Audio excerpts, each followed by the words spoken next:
கிறிஸ்துவின் அன்பான சகோதர சகோதரிகளே, உங்கள் யாவரையும் நம்முடைய பிதாவாகிய தேவனுடைய நாமத்தினால் நம்முடைய ஆண்டவர் இயேசு கிறிஸ்து நாமத்தினாலும் உங்களுக்கு கிருபையும் சமாதானம் உண்டாவதாக வாழ்த்துக்களை வரவேற்கிறேன். இந்த நாளிலே நாம் ஒரு எச்சரிப்பின் பாடமாக இந்த நாளிலே பார்க்க போகிறோம். நாம் எல்லாரும் அறிந்திருக்கிறபடி இந்த உலகம் ஒரு முடிவு நாளுக்கு பக்கத்தில் வந்திருக்கிறது. அதனால் இந்த உலகம் இன்றைக்கு இருக்கிறது போல அப்படியே நிரந்தரமாக இருக்காது. வேதம் தெளிவாக சொல்லுகிறது, இந்த உலகம் அக்கினிக்கு இடையாக வைக்கப்பட்டிருக்கிறது. இந்த பாவம் நிறைந்த உலகம் அழிக்கப்பட்டு அதன் பிறகு தேவனுடைய ராஜ்யம் வருகிறதாக இருக்கிறது. அதனால் அந்த நேரத்தில் நம்முடைய ஆண்டவர் இயேசு கிறிஸ்துவின் இரண்டாம் வருகை இந்த உலகத்தில் இருக்கும். நாம் சகரியா புஸ்தகத்தில் படித்திருக்கிறோம். அவருடைய பாதங்கள் எருசலேமிலே அங்கே மலை, என்ன மலை, ஒலிவ மலையிலே அங்கே நிற்கும் என்று சொல்லப்படுவதை நாம் படித்திருக்கிறோம். அதனால் இன்றைக்கு பாடமாக நம்முடைய ஆண்டவர் இயேசு கிறிஸ்துவின் இரண்டாம் வருகை நினையாத நேரத்தில் இருக்கும் என்பதாக ஒரு தலைப்பில் நாம் பார்க்க போகிறோம். ஏனென்றால் வேதத்தில் நாம் படிக்கிறோம், ஆண்டவர் இயேசு கிறிஸ்து எப்படி வருவார் என்று பார்க்கும்போது அவர் திருடனை போல வருவதாக சொல்லப்பட்டிருக்கிறது. திருடன் என்றால் நாம் அறியாத நேரத்தில், நாம் தூங்கிக் கொண்டு நித்திரை பண்ணி கொண்டு இருக்கிற நேரத்தில் திருடன் வந்து களவாடி கொண்டு போய்விடுவார். அப்படியாக நினையாத நேரத்தில் நம்முடைய ஆண்டவர் இயேசு கிறிஸ்து வருவார் என்று வேதம் சொல்லுகிறது. அப்படியாக ஆண்டவர் இயேசு கிறிஸ்துவின் வருகை எவ்வளவு அருகாமையில் சமீபத்தில் இருக்கிறது என்று நாம் முதலாவது ஆண்டவர் சொன்ன சில வசனங்களை பார்த்து கொண்டு ஆண்டவர் இயேசு கிறிஸ்துவின் வருகைக்கு நாம் எப்படி ஆயத்தமாவது என்பதை குறித்து நாம் படிக்க போகிறோம். ஆண்டவர் இயேசு கிறிஸ்து சொல்லும்போது லூக்கா 21ஆம் அதிகாரம் 24ஆம் வசனத்தை நாம் முதலாவது படிக்கலாம். லூக்கா 21:24. பட்டய கற்கினாலே விழுவார்கள், சகல புறஜாதிகளுக்குள்ளும் சிறைப்பட்டு போவார்கள். புறஜாதியாரின் காலம் நிறைவேறும் வரைக்கும் எருசலேம் புறஜாதியாரால் மிதிக்கப்படும். இந்த வசனம் இஸ்ரேல் ஜனங்களை குறித்து, அவருடைய யூத யுக முடிவை குறித்து ஆண்டவர் இயேசு கிறிஸ்து சொல்லுகிறார். பட்டை கற்கினாலே விழுவார்கள், சகல புறஜாதிகளுக்குள்ளும் சிறைப்பட்டு போவார்கள். புறஜாதியாரின் காலம் நிறைவேறும் வரைக்கும் எருசலேம் புறஜாதியாரால் மிதிக்கப்படும். இது யூத யுக முடிவிலே அவங்க இஸ்ரேல் ஜனங்களுக்கு அப்படியாக நடந்தது. கிபி 70 அநேகர் அந்த பட்டயத்தினாலே வெட்டப்பட்டு மரித்தார்கள். எல்லா உலகத்தில் அநேக தேசங்களுக்கு அவர்கள் அநேகர் சிதறடிக்கப்பட்டார்கள், அநேகர் சிறைப்பிடிக்கப்பட்டார்கள். இப்படியாக அந்த எருசலேம் பட்டணம் முழுவதுமாக அங்கே அது சிதறடிக்கப்பட்டு அந்த யூத யுகம் முடிவுக்கு வந்தது. அதிலிருந்து கிபி 70 புறஜாதியாரின் காலம் நிறைவேறும் வரைக்கும் அந்த எருசலேம் புறஜாதியாரால் மிதிக்கப்படும் என்று ஆண்டவர் இயேசு கிறிஸ்து சொன்னார். அப்படியே கிபி 70 அந்த இஸ்ரேல் ஜனங்கள் எல்லா தேசத்துக்கும் சிதறடிக்கப்பட்டு போனதிலிருந்து அந்த எருசலேம் முழுதும் பாழாக்கப்பட்டு புறஜாதி ஜனங்களால் அந்த இடம் மிதிக்கப்பட்டது. ஆண்டவர் இயேசு கிறிஸ்துவின் வார்த்தை அப்படியே நிறைவேறி தீர்ந்தது. அது நாம் பார்க்கும்போது இன்றைய வரையிலும் அவர்கள் அதன் பிறகு தீர்க்க தரிசனங்களின்படி அவர்கள் சகல தேசத்திலிருந்தும் கூட்டி சேர்க்கப்பட்டார்கள். 1948 அவர்கள் சுதந்திரம் பெற்று ஒரு தேசமாக கூட்டி சேர்க்கப்பட்டார்கள். அப்பொழுது அவர்களுக்கு அந்த எருசலேம் கிடைக்கவில்லை. அந்த எருசலேம் அப்பொழுது ஜோர்டான் என்று சொல்லப்படுகிற அந்த தேசத்தினிடத்திலே இருந்தது. அதன் பிறகு 1967 6 நாள் யுத்தம் என்று சொல்லப்படுகிற அந்த யுத்தத்தில் அவர்கள் அந்த எருசலேமை தங்கள் தேசத்தில் கூட அவர்கள் சேர்த்து கொண்டார்கள். இப்படி அந்த எருசலேம் இஸ்ரேல் ஜனங்களின் கைவசம் வந்தாலும் இன்றைக்கும் அந்த ஆலயம் அங்கே சாலமோனால் கட்டப்பட்ட ஆண்டவர் இயேசு கிறிஸ்து அங்கே உபதேசித்த அந்த தேவாலயம் இருந்த இடத்துல இன்றைக்கும் ஒரு மாஸ்க், இஸ்லாமியர்களுடைய மசூதி அந்த இடத்துல இருக்கிறது. அது என்னவென்றால் அந்த மசூதியில அந்த இஸ்லாம் மார்க்கத்தார் வந்து தொழுது கொள்ளும்படியாக அவர்களுக்கு அனுமதி கொடுக்கப்பட்டிருக்கிறது. அந்த எருசலேம் முழுவதிலும் இவர்கள் கைவசம் இருந்தாலும் இன்றைக்கும் ஒரு ஜாதி மனுஷர்களான அந்த இஸ்லாம் மார்க்கத்தாரால் அந்த எருசலேம் மிதிக்கப்பட்டு கொண்டே இருக்கிறது.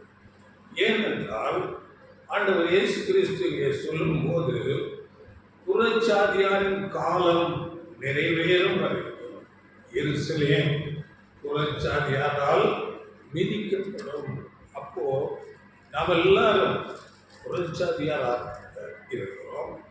இந்த புறச்சாதி மக்களிடத்திலிருந்து ஒரு வகுப்பார் சபை, அந்த ஒரு வகுப்பார் தேர்வு செய்யப்படும் வரையிலும் அந்த எருசலேம் புறச்சாதிகளால் மிதிக்கப்பட வேண்டும் என்று சொன்ன அந்த தேவனுடைய வார்த்தைக்கு ஏற்ப இன்றைக்கும் அந்த எருசலேம் அந்த மாஸ்க் இருக்கிற பகுதிகளில் புறச்சாதி மக்களால் மிதிக்கப்பட்டு கொண்டு இருக்கிறது. அதனால அதை குறித்து சொல்லும் போது அந்த மசூதி, அந்த இஸ்லாம் மார்க்கத்தார் குறித்து சொல்லும் போது அது தேவனுடைய பார்வையில் அது ஒரு அருவருப்பாக இருக்கிறது. ஏனென்றால் தேவனுடைய ஆலயம் இருந்த இடத்துல அவர்களுடைய மாஸ்க் இருக்கிறது. அந்த இஸ்லாம் மார்க்கத்தாருடைய நம்பிக்கை எப்படி என்றால் ஆண்டவர் இயேசு கிறிஸ்துவை அவர்கள் கண்ணியினிடத்திலே பிறந்தார் என்று ஏற்றுக்கொள்ளுகிறார்கள். ஆனால் அவர் தேவனுடைய குமாரன் அல்ல என்று மறுதலிக்கிறார். ஆனால் நமக்கு வேதம் தெளிவாக சொல்கிறது ஆண்டவர் இயேசு கிறிஸ்து தேவனுடைய குமாரன். தேவன் தம்முடைய ஒரே பேரான குமாரனை விசுவாசிக்கிறவன் எவனோ அவன் கெட்டு போகாமல் நித்திய ஜீவனை அடைபடிக்கு அவரை தந்தவழி உளவாய் உலகத்தில் அன்பு கூர்ந்தார். இவர் என்னுடைய நேசகுமாரன், இவர் மேல் நான் பிரியமாயிருக்கிறேன் என்று சொல்லப்படும். ஆனால் இதை மறுதலிக்கிறார்கள். அப்படியே இன்னொரு காரியத்தை அவர்கள் மறுதலிக்கிறார்கள். அது என்னவென்றால் ஆண்டவர் இயேசு கிறிஸ்து சிலுவையிலே நம்முடைய பாவங்களுக்காக மரித்தார். ஆண்டவர் இயேசு கிறிஸ்துவை குறித்து, அவருடைய மரணத்தை குறித்து ஏசாயா தீர்க்கதரிசி மிகவும் தெளிவாக, நம்முடைய வீடுகள் நிமித்தம் அவர் காயப்பட்டு, நம்முடைய அக்கிரமங்கள் நிமித்தம் அவர் நொறுக்கப்பட்டார், நமக்கு சமாதானத்தை உண்டு பண்ணும் ஆக்கினை அவர் மேல் வந்தது, அவருடைய தழும்புகளாலே நாம் குணமாகிறோம், அவர் ஒரு ஆட்டை போல கொண்டு போகப்பட்டார். இப்படி அன்றைக்கு வாழ்ந்த யோவான் தீர்க்கதரிசி கூட, இதோ உலகத்தின் பாவத்தை சுமந்து தீர்க்கிற தேவ ஆட்டுக்குட்டி அவர் மரித்தார். சிலுவை எல்லாருடைய பாவங்களையும் தன்மேல் சுமந்து கொண்டு அவர் சிலுவையில் மரித்தார். ஆனால் இந்த இஸ்லாம் மார்க்கத்தார் அவர் மரிக்கவே இல்லை என்று மறுதலிக்கிறார். இப்படியாக இந்த கிறிஸ்தவத்திற்குள்ள முக்கியமான 2 என்ற சத்தியங்களை அவர்கள் மறுதலிக்கிறார்கள். இது உங்களுக்கு தெரியுமா? மறுதலிக்கிறார்கள். அதனால அவர்கள் தேவனுக்கு எதிரானவர்கள், சத்தியத்துக்கு எதிரானவர்கள். அதனால அந்த மாஸ்க் என்பது தேவனுடைய பார்வையில ஒரு அருவருப்பு. அந்த அருவருப்பு இன்னும் எருசலேமிலே இருக்கிறது. புறச்சாதி ஜனங்களால் அந்த இடம் விதிக்கப்பட்டு கொண்டே இருக்கிறது. அவர்களும் தங்கள் கட்டுப்பாட்டிலே இருந்தாலும் இஸ்ரேல் ஜனங்கள் அதை அனுமதித்திருக்கிறார்கள். ஏன் என்றால், புறஜாதிகளில் இருந்து வகுப்பாரே தேவன் தேர்வு செய்து கொண்டே இருக்கிறார். இன்னும் அந்த எண்ணிக்கை நிறைவு ஆகவில்லை. அப்ப நாம் எவ்வளவு பக்கத்திலே இருக்கிறோம் பாருங்கள். இந்த புறஜாதிகளில் இருந்து அந்த சபை வகுப்பார் எண்ணிக்கை முடியும் போது நிச்சயமாக அந்த அருவருப்பு நீக்கப்படும். தேவன் சொன்ன எல்லா வார்த்தைகளும் அப்படியே நிறைவேறிக் கொண்டிருக்கிறது. இதில் நாம் படிக்கும் போது ஆண்டவர் இயேசு கிறிஸ்துவிலே எல்லாம் சொல்லிக்கொண்டு 29-30 ஒரு ஓமையாக சில வார்த்தைகளை பேசுகிறார். படியுங்கள். அன்றியும் அவர்களுக்கு ஒரு ஓமையை சொன்னார். அத்தி மரத்தையும் மற்றெல்லா மரங்களையும் பாருங்கள், அவைகள் குளிர்த்ததை நீங்கள் காணும்போது வசந்த காலம் சமீபமாயிட்டென்று அறிவீர்கள். அப்படியே இவைகள் சம்பவிக்கிறதை நீங்கள் காணும்போது தேவனுடைய ராஜ்யம் சமீபமாயிட்டென்று அறிவீர்கள். அத்திமரம் எல்லாம் நாம் அறிந்திருக்கிறோம். அத்திமரம் இஸ்ரேல் ஜனங்களை அடையாளப்படுத்துகிறது. அத்திமரத்தை மற்றெல்லா மரங்களை எல்லா தேசத்தையும் நீங்கள் பாருங்கள், அவர்கள் துளித்து இஸ்ரேல் ஜனம் இன்றைக்கு வேறு வேறு தேசங்களிலிருந்து வந்து ஒரு தேசமாக ஆகி அவர்கள் இந்த நாளிலே ஒரு நல்ல ஒரு வளர்ச்சி பெற்ற ஒரு நாடாக எல்லா விதத்திலும் பொருளாதார ரீதியாகவும் மற்றும் இராணுவ தளவாடங்கள், ஆராய்ச்சி, எல்லா காரியங்களிலும் அவர்கள் துளித்து வளர்ந்து செழித்திருக்கிறார்கள். இவைகளை எல்லாம் நீங்கள் காணும்போது தேவனுடைய ராஜ்யம் சமீபமாயிற்று என்று அறியுங்கள். அப்படி துளிர்க்கப்பட்டு எல்லா ஜனங்களும் கூட்டி சேர்க்கப்பட்டு அந்த கடைசி நாட்களிலே நாம் இருக்கிறோம். என்னுடைய ராஜ்யம் சமீபமாயிற்று. 1948 அவர்கள் சுதந்திரம் பெற்று இன்றைக்கு 2024 எத்தனை வருஷம் ஆயிடுச்சு? 76 வருஷம். 76 வருஷம் சரியா ஆகிவிட்டது. அதனால எவ்வளோ நாம் பக்கத்தில் வந்திருக்கிற தீர்க்க தரிசனங்கள் எல்லாம் நம்முடைய கண்களுக்கு முன்பாக நிறைவேறி கொண்டிருக்கிறதை நாம் பார்க்கிறோம். ஒரு ஸ்டெப்பு தான். இப்போ எல்லாம் யுத்தங்கள் இஸ்ரேலுக்கு விரோதமாக வேறு வேறு தேசங்களில் வந்து ஏவுகணைகளை அங்கே செலுத்தி கொண்டிருக்கிறார்கள். அது ஒரு ஏவுகணை வந்து அந்த மசூதி மேலே விழுந்துச்சுன்னா என்ன ஆகும் இல்லைங்களா? பெரிய யுத்தங்கள் வந்து அந்த வேதத்தில் சொல்லப்பட்டிருக்கிறது. கடைசி நாட்களில் ஒரு 3ஆம் உலக யுத்தம் அர்மகதோன் என்று சொல்லப்படுகிற ஒரு யுத்தம் நடக்க வேண்டியதாக இருக்கிறது. அப்படிப்பட்ட யுத்தங்கள் வருவதற்கு பக்கத்தில் வந்து மகா பயங்கரமான நாட்கள் வருகிறதா இருக்கிறது என்று வேதம் சொல்கிறது. படிக்கலாம். அதாவது தானியேலின் புஸ்தகத்தில் 12ஆம் அதிகாரம் 1ஆம் வசனம். உன் ஜனத்தின் புத்திரருக்காக இருக்கிற பெரிய அதிபதியாகிய மிகாவேல் அக்காலத்திலே எழும்புவான். யாதொரு ஜாதியாரும் தோன்றினது முதல் அக்காலம் மட்டும் உண்டாயிராத ஆபத்து காலம் வரும். அக்காலத்திலே புஸ்தகத்தில் எழுதியிருக்கிறவர்களாக காணப்படுகிற உன் ஜனங்கள் அனைவரும் விடுவிக்கப்படுவார்கள். காலத்திலே பெரிய அதிபதியாகிய மிகாவேல் கிறிஸ்துவை குறித்து சொல்லப்பட்டிருக்கு. அவர் தோன்றுவார். அந்நாட்களில் யாதொரு ஜாதியாரும் தோன்றியது முதல் அக்காலம் மட்டும் உண்டாயிராத ஆபத்து காலம் வரும். எந்த பூமியில நான் பார்த்திராத பயங்கரமான ஆபத்து காலம் வருகிறதா இருக்கிறது. அக்காலத்திலே புஸ்தகத்திலே எழுதியிருக்கிறவர்களாக காணப்படுகிற உன் ஜனங்கள் அனைவரும் விடுவிக்கப்படுவார்கள். அதனால இந்த வசனம் ரொம்ப முக்கியம். இதை குறித்து ஆண்டவர் இயேசு கூட சொல்லியிருக்கிறார். வெளிப்படுத்தல சொல்லப்பட்டிருக்கிறது.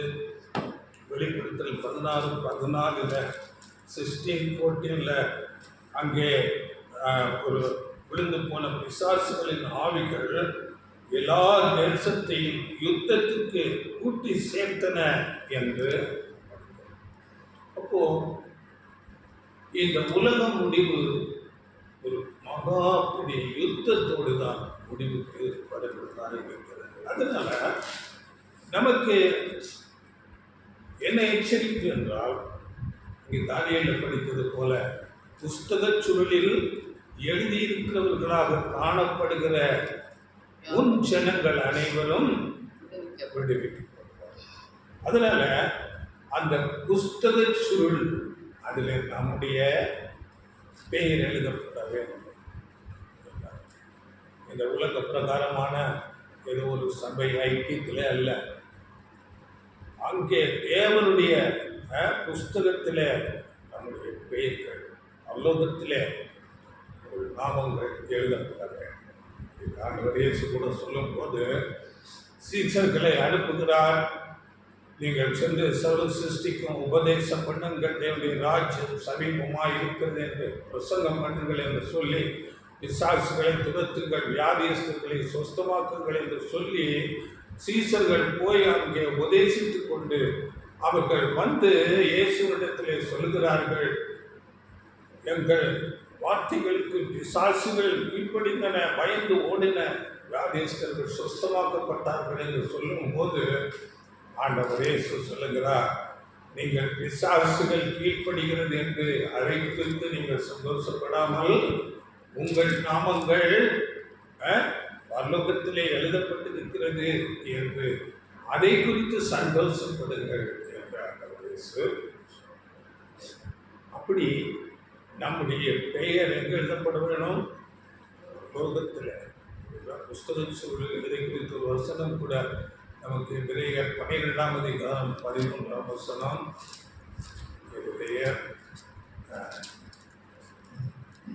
முடமாயிருக்கிறது திசைக்கு போகாமல் சுத்தமாகும்படிக்கு உங்கள் பாதங்களுக்கு வழிகளை செவ்வாய்ப்படுத்துங்கள். 12:13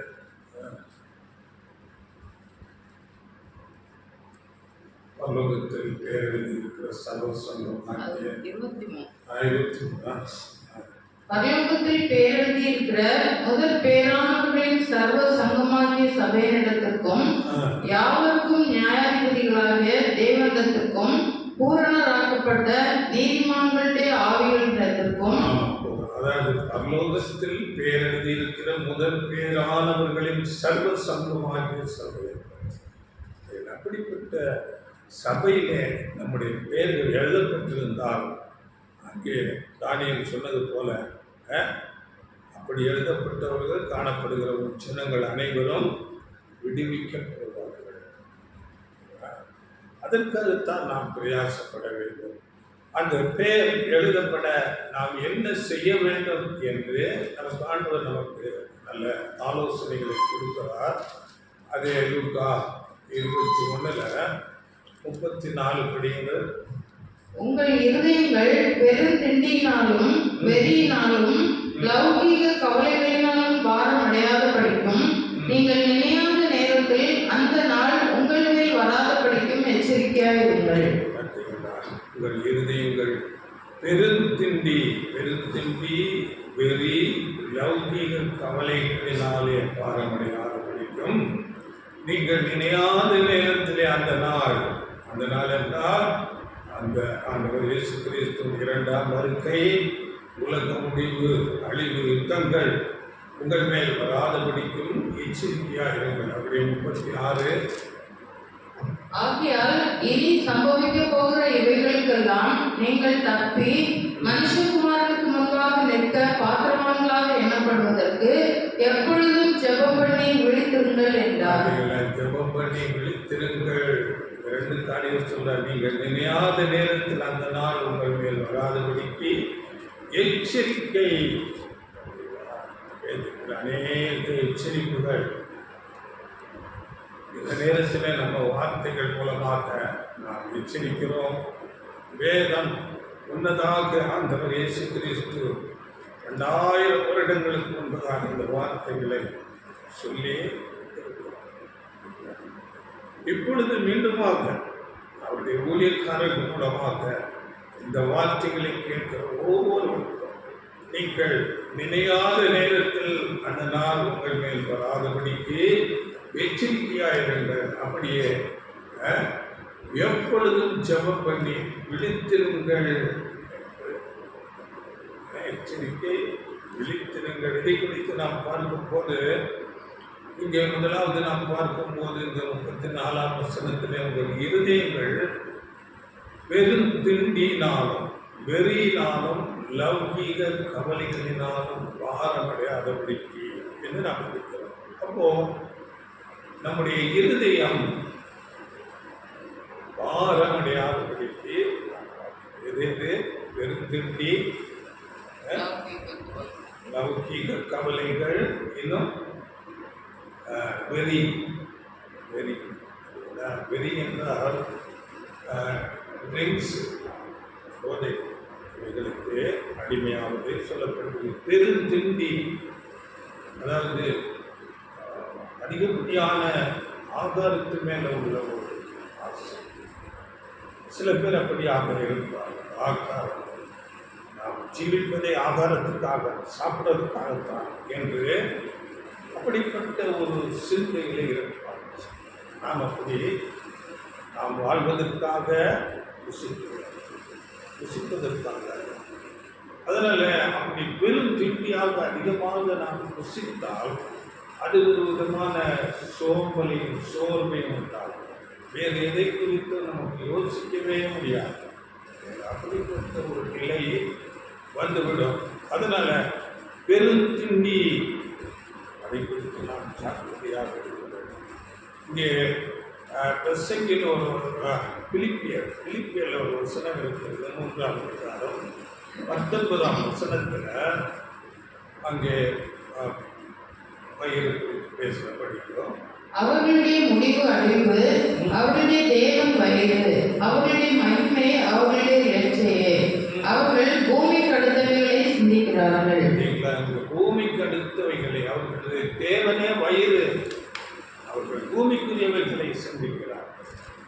அப்படிப்பட்ட வயிற்றுக்கு நாம் எப்படிப்பட்ட போச்சனத்தை நாம் சாப்பிடலாம் என்று எப்போது அப்படிப்பட்ட சிந்தனை, இது நாம் பெருந்திண்டியினாலே உங்கள் இருதயங்கள் பாரமடையாதது.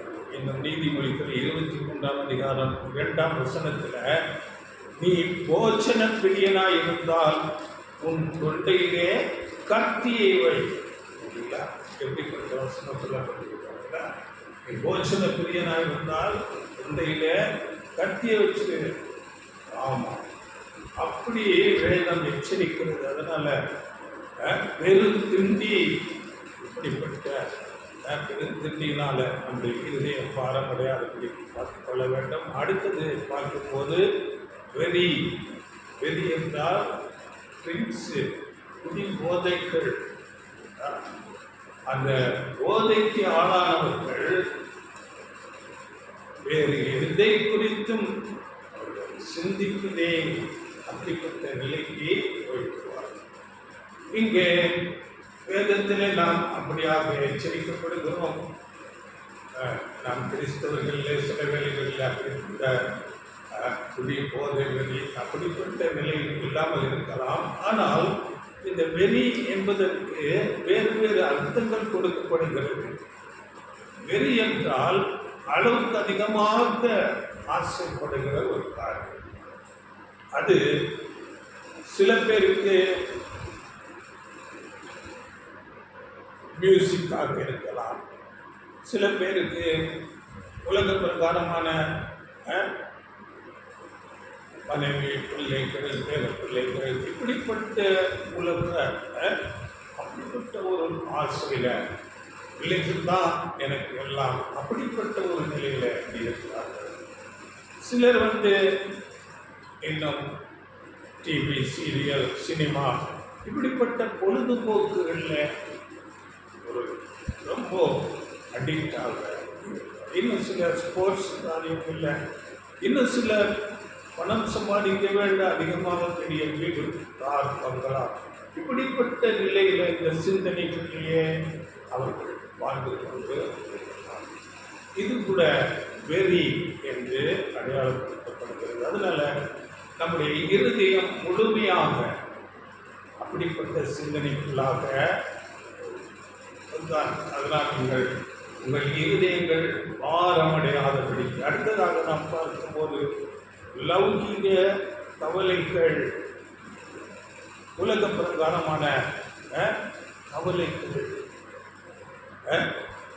சம்பாதிக்கணும், பேர் புகழ் சம்பாதிக்கணும், மற்றவங்க நம்மளை மதிக்கிற மாதிரி நடந்துக்கணும், இப்படியாக நம்ம அந்தஸ்தை நாம் தெரிவித்துக் கொள்ள வேண்டும். இப்படி ஒரு உலக சிந்தை, அதுதான். அதாவது லௌகீக கவலைகள், இவைகளினால் பாரமடையாதபடிக்கு நீங்கள் எச்சரிக்கையாயிருங்கள்.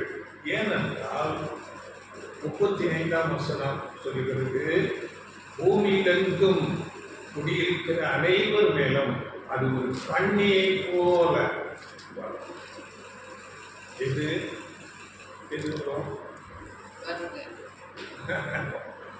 ஆண்டவரே கிறிஸ்து 2ஆம் வருகை, உலகத்தின் அழிவு, யுத்தங்கள், நாசமோசங்கள். நம்ம இப்படிப்பட்ட அநேக சிந்தனைகள் இருப்போம். வீடு வைக்கணும், கார் வாங்கணும், பிள்ளைகளை நல்லா படிக்க வச்சு, பெரிய தப்பு கிடையாது. ஆனால் முழுமையாக அந்த ஒரு சிந்தனைகளை இருதயம் பாரமடையும். அப்படிப்பட்ட இருதயம் பாரமடையாதபடிக்கு நாம் எச்சரிக்கையாக இருக்க வேண்டும். இந்த பூமியிலிருந்தும் குடியிருக்கிற அனைவர் மேலும் ஒரு கண்ணியை போல, கண்ணி என்றால் நமக்கு தெரியலையா, இணையாத நேரத்தில் மீன் அப்படியே துண்டில் போட்டு அப்படியே சுற்றிடுவாங்க, பார்த்துருக்கீங்களா? அது அப்படியே குடிக்கும். இன்னும் சில யானை போன்ற பெரிய மிருகங்களை கூட புளியை வெட்டி அதை பவைத்து அது இணையாத நேரத்தில் பழக்கத்தில். இப்படியாக அந்த நினையாத நேரத்தில் அந்த நாள் நம்ம மேலே வராதபடிக்கு எச்சரிக்கையாக இருக்க வேண்டும். இங்கே வேதத்தில் சொல்லப்பட்டிருக்கிறது, பூமியில் எங்கும் குடியிருக்கிற அனைவர் மேலும், உலகத்தின் ஜனங்கள் எல்லாரும் மேலும் அப்படியாக வரும். நம்ம மேல அப்படிப்பட்ட வரக்கூடாது. நினையாத நேரத்தில் வராதபடி நாம் எச்சரிக்கையாக இருக்க வேண்டும். இன்னும் ஆண்டவர் இயேசு கிறிஸ்து வருகை குறித்து அப்போஸ்தலர் பவுல் சொல்லும் போது இதை குறித்து மிக தெளிவாக சொல்லுகிறார். 1 தெசலோனிக்கேயர் 5ஆம் அதிகாரம் 1-2 வசனங்கள் சொல்கிறார். சகோதரரே, இவைகள் நடக்கும் காலங்களையும் சமயங்களையும் குறித்து உங்களுக்கு எழுத வேண்டுவதில்லை. இரவிலே திருடன் வருகிற விதமாய் கர்த்தருடைய நாள் வரும் என்று நீங்களே நன்றாய் அறிந்திருக்கிறீர்கள். அதனால் பவுல் மூலமாக ஆலோசனை சொல்லும் போது, சகோதரர்களே, இவைகள் நடக்கும் காலங்களையும் சமயங்களையும் குறித்து உங்களுக்கு எழுத வேண்டுவதில்லை. இரவிலே திருடன் வருகிற விதமாய் கர்த்தருடைய நாள் வரும் என்று நீங்களே நன்றாய் அறிந்திருக்கிறீர்கள். அப்போ நமக்கு இந்த எச்சரிப்புகள் அநேக வசனங்கள் மூலமாக நமக்கு எச்சரிப்புகள் கொடுக்கப்பட்டு கொண்டே இருக்கிறது. ஆண்டவர் இயேசு கிறிஸ்து வருகை, இந்த உலகம் பெரிய அழிவுக்கு போகிறது என்று எச்சரிப்புகள் கொடுக்கப்பட்டு கொண்டே இருக்கிறது. ஆனால் உலகத்தார் என்ன நினைக்கிறார்கள் என்றால், உலகத்திலே அநேக கண்டுபிடிப்புகள், அநேக அதாவது புதிதாக டெக்னாலஜி எல்லாம் வளர்ந்து கொண்டிருக்கிறது. அதனால உலகம் பெரிய ஒரு முன்னேற்றத்துக்காக பெரிய ஒரு வளர்ச்சியை நோக்கி போய்கொண்டிருக்கிறது என்று, பெரிய ஒரு ஆசீர்வாதம் வந்து கொண்டிருக்கிறது என்று உலகத்தார் நினைத்துக் கொண்டிருக்கிறார்கள். ஆனால் வேதம் சொல்லுகிறது, இரவிலே திருடன் வருகிறவர்களாய் கர்த்தருடைய நாள் வரும் என்று நீங்களே நன்றாய் அறிந்திருக்கிறீர்கள் என்று சொல்லி 3ஆம் வசனம், சமாதானமும் சௌக்கியமும் உண்டென்று நீங்கள் சொல்லும் போது கர்ப்பவதியானவளுக்கு வேதனை வருகிறது போல அழிவு சந்தியாய் அவர்கள் மேல் வரும், அவர்கள் தப்பி போவதில்லை. சமாதானம், நல்ல சந்தோஷம், சௌக்கியம் எல்லாம் நமக்கு வரப்போகுது அப்படித்தான் உலகத்தான் நினைச்சு கொண்டிருக்கிறாங்க. ஆனால் வேதத்தில் கர்ப்பவதியானவளுக்கு வேதனை வருகிறது போல அழிவு எப்படி வரும்? அழிவு எப்படி வரும்? சடிதியா, அவங்க முதல்ல கண்ணியை போல வரும் ஆண்டவர் இயேசு சொன்னார். இங்கே பவுல் மூலம் எச்சரிக்கப்படும், சடிதியாய் அவர்கள் மேல் வரும், அவர்கள் தப்பி போவது இல்லை. அப்போ இந்த உலக முடிவு யுத்தங்கள், அந்த இயேசு கிறிஸ்துவின் வருகை சடிதியாக இணையாத நேரத்தில். அதனால இங்கே நமக்கு முதல்ல சொல்லும் போது, சகோதரர்களே, இவைகள் நடக்கும் காலங்களையும் சமயங்களையும் குறித்து உங்களுக்கு எழுத வேண்டுவதில்லை. இரவிலே திருடன் வருகிற விதமாய் கர்த்தருடைய நாள் வரும் என்று நீங்கள் நன்றாய் அறிந்திருக்கிறீர்கள். திருடன் சொல்லிட்டு வருவானா, திடீரென்று நம்ம அறியாத நேரத்தில் வந்து, அதனால் நீங்கள் சொல்லும் போது எப்படி சொல்ல, ஒரு உதாரணம் கொடுத்து, கர்ப்பவதியானவளுக்கு வேதனை வருகிறது போல, நமக்கு தெரியாது வாய்ட்டா, அது எனக்கு வேண்டாம், வலி வேதனைன்னா நம்ம எஸ்கேப் ஆக முடியுமா? அதுக்கு டெலிவரி ஆகித்தான் ஆகணும் வலி வேதனையோட. அப்படியே இந்த உலகம் இன்றைக்கு பயங்கரமான அநீதி, அக்கிரமம், தீமைகளால் நிறைந்து ஒரு கர்ப்பவதி போல நிறைந்து காணப்படுகிறது. சகோதரத்தா ஒருத்தர் வாட்ஸ்அப் அனுப்பியிருந்தாரு, உலகத்தில் எப்படிப்பட்ட அநீதி நடக்குது என்று பாருங்கள். நம்ம இந்தியாவில் தான் நார்த்தில் ஒரு தாழ்த்தப்பட்ட ஒருவன் ஒரு ஆலயத்துக்குள்ளே போய்விட்டான் என்று அவனை பிடித்து கொண்டான். பிடித்து எல்லா ஜனங்களுக்கு முன்பதாக அப்படியே தூக்கில் அப்படியே இழுத்து, முதல்லாம் மூடப்பட்டு அப்படியே தூக்கில் போட்டுட்டான். நாட்டில் அப்படிப்பட்ட ஒரு இந்தியாவில் நடந்தது. இப்படிப்பட்ட அநீதி உலகத்தில் கடந்து கொண்டிருக்கிறது. அநேக பாவங்களான இந்த உலகம் வெறுப்பவரை போல இருக்கு. இது அதனால பெரிய ஒரு அழிவுக்குள்ள போகிறதாக அதுதான் வேதாந்தம் எச்சரிக்கிறது. சமாதானமும் சௌக்கியம் உண்டென்று அவர்கள் சொல்லும்போது கர்ப்பவதியானவளுக்கு வேதனை வருகிறது போல அழிவு சடிதியாய் அவர்கள் மேல் வரும். யார் மேல? அநீதியில பிரியப்பட்டு இருக்கிற அந்த சின்ன நமக்கு என்ன சொல்லுகிறார் படிக்கிற 4ஆம் வசனம். சகோதரரே, அந்த நாள் திருடனை போல உங்களை பிடித்துக் கொள்ளத்தக்கதாக நீங்கள் அந்தகாரத்தில் இருக்கிறவர்கள் அல்லவே. சகோதரரே, நம்மை பார்த்து சொல்லுகிறார். சகோதரரே, அந்த நாள் திருடனை போல உங்களை பிடித்துக் கொள்ளத்தக்கதாக நீங்கள் அந்த காலத்தில் இருக்கிறவர்கள் அல்லவே. 5ஆம் வசனம். நீங்கள் எல்லாரும் வெளிச்சத்தின் பிள்ளைகளும் பகலின் பிள்ளைகளுமாய் இருக்கிறீர்கள். நாம் இரவுக்கும் இருளுக்கும் உள்ளானவர்கள் அல்லவே. இரவுக்கும் இருளுக்கும் உள்ளானவர்கள் அல்லவே. நீங்கள் எல்லாரும் வெளிச்சத்தின் பிள்ளைகளும் பகலின் பிள்ளைகளுமாய் இருக்கிறீர்கள். இரவு இருளு என்று சொல்லும் போது பாவம், அநீதி, அறியாமை, உலகத்தார் மாத்திரம் இல்லைங்க, இன்னைக்கு பேர் கிறிஸ்தவர்கள் கூட வரப்போகிற பயங்கரமான அழிவு, யுத்தங்கள், நாச மோசங்கள் வருவதை அறியாமல் இருக்கிறார். உலகத்தார் போலவே இருக்கிறார்கள் பேர் கிறிஸ்தவர்கள், சத்தியத்தை அறியாதவர்கள். அவர்கள் மேல எப்படி வரும்? அதனால நீங்கள் எல்லாரும் வெளிச்சத்தின் பிள்ளைகளாய் நடந்து கொள்ளுங்கள், பகலின் பிள்ளைகளுமாய் இருங்கள். இரவுக்கும் இருளுக்கும் அல்ல, பாவத்துக்கும் அநீதிக்கும் அறியாமைக்கும் விலகி வெளிச்சத்தின் பிள்ளைகளாய் இருக்க வேண்டும் என்று சொல்லப்பட்டிருக்கிறது.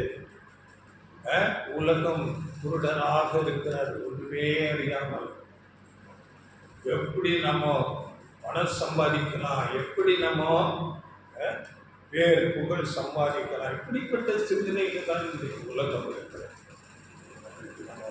எலெக்ஷன் நடந்தது, எப்படியாவது நாம் ஜெயித்து விட வேண்டும்.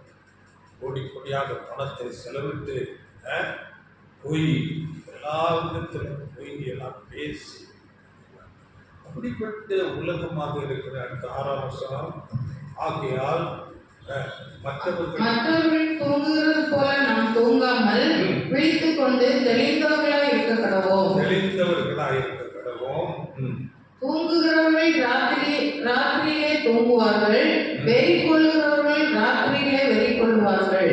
பகலுக்குரியவர்களாக நாமோ, அதாவது இந்த 6ஆம் வசனத்துல மற்றவர்கள் தூங்குகிறது போல நாம் தூங்காமல் விழித்துக் கொண்டு தெளிந்தவர்களாய் என்றால் இன்னொரு மொழிபெயர்ப்பு என்ன சொல்லப்படுகிறது? அறிவு தெளிவோடு எல்லாவற்றையும் நிதானித்து அறிய வேண்டும். இந்த உலகத்துல அதாவது நித்தியமானது என்று ஒன்றுமே இல்லை.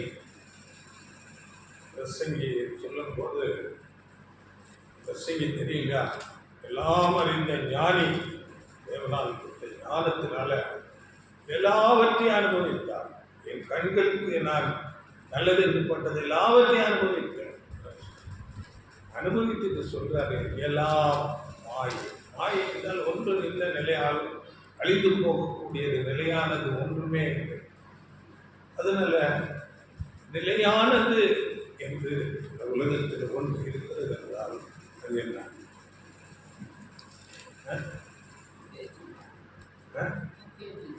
தேவனுடைய வார்த்தை. இந்த வார்த்தை என்றென்றைக்கும் இருக்கும் என்று வேதத்தில் சொல்லும். அப்படி இந்த வார்த்தைகளை நாம் கற்றுக்கொண்டு அதன்படி ஜீவிக்கும் போது நம்முடைய குணாம்சங்கள், நம்முடைய சுபாவங்கள் மாற்றம். இந்த குணாம்சத்துக்கும் அழிவு. அவனவனுடைய கிரியைகள் அவர்களோட கூட போகும். இப்போ இந்த வார்த்தைகளை நம்ம கைக்கொண்டு அதன்படி ஜீவித்து என்ன அந்த வார்த்தையை போல நம்ம ஆயிட்டோம்னா அதுதான் அழிவில்லாத நிச்சயமாக. இந்த வசனம் சொல்லுகிறது, தெளிந்தவர்களாய் இருங்கள். 7ஆம் வசனம், தூங்குகிறவர்கள் ராத்திரியிலே தூங்குவார்கள், வெறி கொள்ளுகிறவர்கள் ராத்திரியிலே வெறி கொள்ளுவார்கள். ராத்திரி அப்படின்னா இரவு, உலகமே இருள இருக்குது, பாவத்தில் அஞ்ஞானத்தில் படைத்த தேவனே அறியாதவர்களாக இருக்கிறார். படைத்த தேவனை அறியாமல் சிருஷ்டிகளை, சூரிய நமஸ்காரம், மனுஷனால் சிருஷ்டிக்கப்பட்ட ஒரு விக்கிரகங்கள், மிருகங்கள், இப்படிப்பட்ட அடிவுள்ள இந்த காரியங்களை குறித்து அவர்கள் தெய்வம் என்று வணங்கிட்டு நம்ம மூத்த ஒரு போதகர் சொல்லும் போது, உலகத்தில் இருக்கிற பெரிய பாவம் என்ன என்று சொல்லும்போது, என்ன பெரிய பாவம் உலகம் படைத்தவரை முதலாம் பிரதான கட்டளை என்ன? தேவனாகிய கர்த்தரிடத்திலே முழு மனதோடும் முழு பலத்தோடும் முழு ஆத்மாவோடும் முழு சிந்தையோடும்.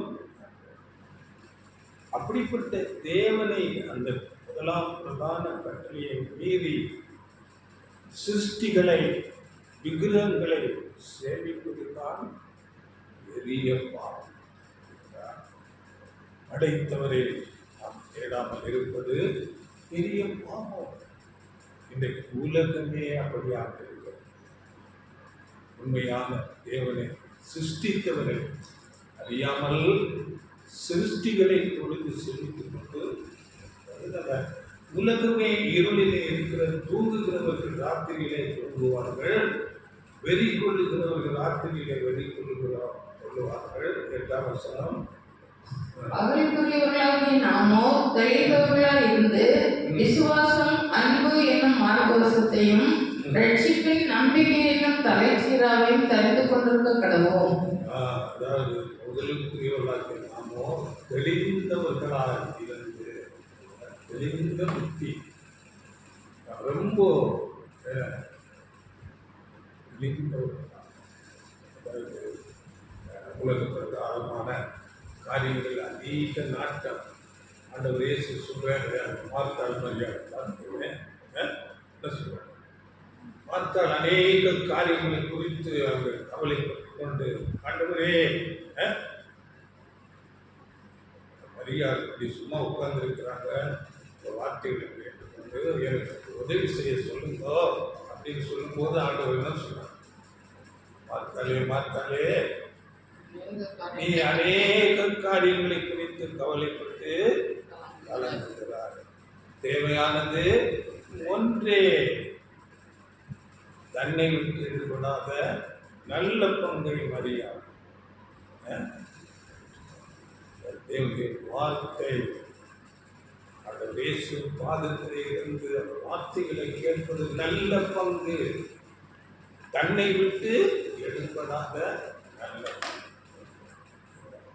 ஆண்டவர் இயேசு எங்கெங்க 2 முறை, ஒரு முறை சொன்னாலே போதுமானது, 2 முறை சொல்லுகிறார் என்றால் அது ரொம்ப தீவிரமாக நான் யோசிக்க வேண்டும்.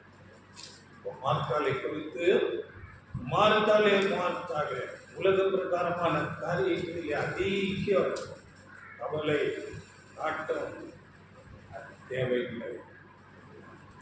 தேவையானது ஒன்றே, என்னுடைய சமூகத்தில் என்னுடைய வார்த்தைகளை. இப்படி அநேக வசனங்கள் சவுலை குறித்து சொல்லப்பட்டிருக்கிறது. சவுலே, சவுலே, நீ ஏன் என்னை துன்பப்படுத்துகிறாய்? முள்ளில் வைக்கிறது உனக்கு கடினம் இல்லை. அப்போ நாம் எதிராக தேவனுடைய சித்தத்துக்கு என்னுடைய நாமத்துக்கு எதிராக இருக்கும்போது அங்கே எச்சரிக்கப்படுகிறது, சவுலே சவுலே, உள்ளில் உதைக்கிறது உனக்கு.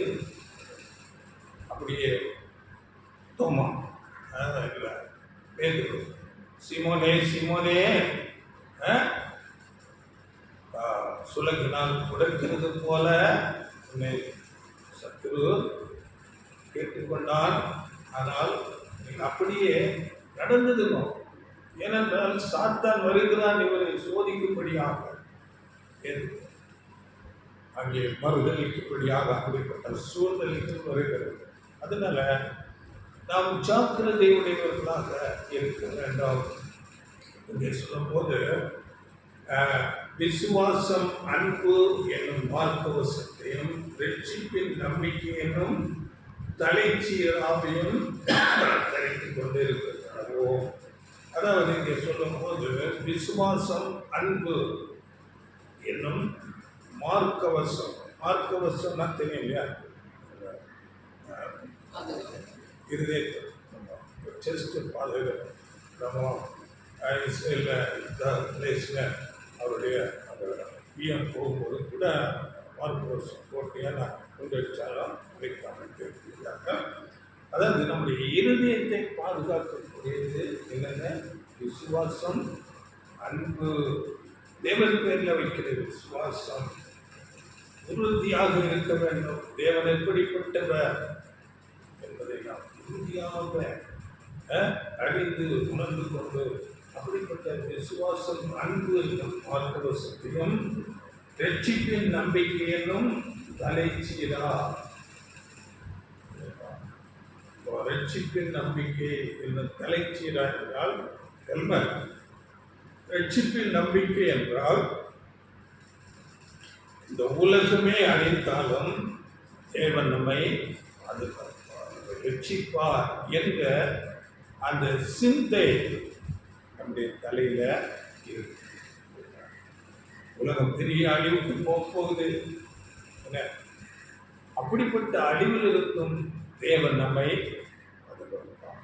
அப்படிப்பட்ட சிந்தை ரட்சிப்பின் நம்பிக்கை என்னும் தலைச்சீரா. அதை 1 தெசலோனிக்கேயர்ல 1:10 இனி வரும் கோபாக்கினை என்று நம்மை நீங்களாக்கி ரட்சிக்கிறார் என்று, கோபாக்கினை என்று நம்மை ரட்சிக்கிறார். அப்படியே சங்கீதம் 9:10 உம்மை தேடுகிறவர்களை நீர் கைவிடுகிறதில்லை. அதிகமாக தேடி உறுதியாக அடித்துக் கொள்ள வேண்டும். அப்படியே நாம் பார்க்கும்போது இந்த நம்பிக்கை என்பதற்கு ஒரு சிம்பல் இருக்குது. நம்பிக்கை என்பதற்கு ஒரு சிம்பல் நங்கூரம். கப்பல், பெரிய படகுகளில் கூட, மீன்பிடிக்கிற பெரிய படகுகளில் கூட இந்த நங்கூரம் வச்சுருப்பாங்க. பெரிய ஒரு இரும்பு வளைவாங்க. அது அப்படியே பெரிய புயல் அடிக்கும் போது காற்றில் அந்த நங்கூரத்துக்கு கீழே விட்டுருவாங்க. வேறு எங்கே பிடிச்சி கட்ட முடியாது. அப்படிப்பட்ட நேரத்தில் அந்த வெயிட்டு பதிந்து அந்த படகு எப்படிப்பட்ட புயல் வந்தால் மழை காற்று பெரிய எதிர்ப்பு வந்தாலும் அது அப்படியே அந்த இடத்துல சாப்பிட. அப்படியே நாம் தேவன் பேரில் உறுதியான நம்பிக்கை உடையவர்களாக இருந்தார். எப்படிப்பட்ட சூழ்நிலை வந்தாலும் நாம் பாதுகாப்போம். அப்படிப்பட்ட உறுதி இருக்க வேண்டும். 21:36 இனி சம்பவிக்க போகிற இவைகளுக்கெல்லாம் தப்பி நீங்கள் மனுஷகுமாரனுக்கு முன்பாக நிற்க பாத்திரவான்களாக என்னபடி எப்பொழுதும் ஜெபம் பண்ணி விழித்திருங்கள். அப்போ ஜெபம் நம்ம நேரத்துக்கு உபவாச ஜெபம் இருந்து நம்ம சகோதரி வந்திருந்தாங்க. உபவாச ஜெபத்துக்கு ஆமாம், ஜெபம் ரொம்ப முக்கியம். தேவன் நமக்கு கொடுத்திருக்கிறது. தேவன், சர்வ வல்லமை உள்ள தேவன். அவரோடு நாம் தொடர்பு கொள்ளும்படியாக நமக்கு அந்த ஒரு ஜெபத்தை கொடுத்திருக்கிறார். எப்பொழுது ஜெபம் பண்ணி விழித்திருங்கள். தேவனோடு அதிகமான ஒரு தொடர்பு, எப்பொழுதும் ஜெபம் பண்ணி. இப்போ நமக்கு நம்ம தமிழ்நாட்டில் இருக்கிறோம், நமக்கு ஒரு எம்எல்ஏ நமக்கு ரொம்ப பழக்கமாக இருக்கிறாரு, நம்ம எப்போ வேணாலும் பேசலாம் அப்படின்னா எப்படி இருக்கும்? நமக்கு ஏதாவது ஒரு பிரச்சனை எதுவாக இருந்தாலும் ஹலோ உடனே பதில். இன்னும் ஒரு மினிஸ்டர்னா எவ்வளோ பெரிய ஒரு நம்பிக்கை. அதை விட தமிழ்நாட்டு முதலமைச்சரே நமக்கு ரொம்ப தெரியும், எப்போ வேணாலும் அவங்களோட நம்ம பேசலாம் அப்படின்னா எவ்வளோ பெரிய ஒரு வெயிட். ஆனால் இந்த முதலமைச்சர் இல்லை, பிரதம மந்திரி இல்லை, உலகத்துக்கு ரட்சகர். ஆண்டவர் இயேசு சொல்லும் போது, வானத்திலும் பூமியிலும் எனக்கு சகல அதிகாரம் கொடுக்கிறது. அதையெல்லாம் சிருஷ்டித்த தேவனோடு நாம் தொடர்பு கொள்ளலாம். அது எவ்வளவு பெரிய ஒரு வாக்கியம், ஜெபம். நம்ம எப்போதும் அந்த ஒரு தொடர்பு இருக்க வேண்டும். உண்மையிலே நான் டிராவல் நம்ம வெளியே போகும்போது வரும்போது வெயில் உக்கிரமாக அடிக்கும். வெயில் எப்படி வருது? அது தேவ செயல் தானே, தேவனுடைய சிருஷ்டி. உக்கிரம் எப்படிப்பட்ட வல்லமையோடு உலகத்துக்கு மேலே வருகிறது. அப்போ தேவனின் வல்லமை எப்படி இருக்கிறது? அப்படிப்பட்ட தேவனோடு நாம் எப்போதும் செபிக்கலாம். செபிக்கும்படியாக தேவன் அந்த ஒரு நல்ல ஒரு வழியை கொடுத்திருக்கிறார். ஆண்டவர் இயேசு கிறிஸ்து மூலமாக ஒரு தேவனோடு எப்பொழுதும் ஜெபம் பண்ணி விழித்திருங்கள். 36ஆம் வசனம் தானே, இனி வசனம் தெரியும்.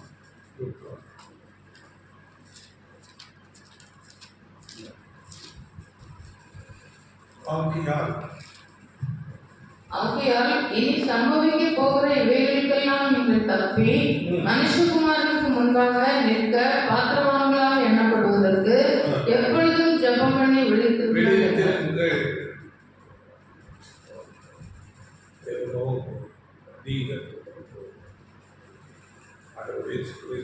சொன்னபோது சீசரிடத்தில் சொன்னார், உலகத்தின் வீழ்படியத்தான் சகல நாட்களிலும் விருதுனே.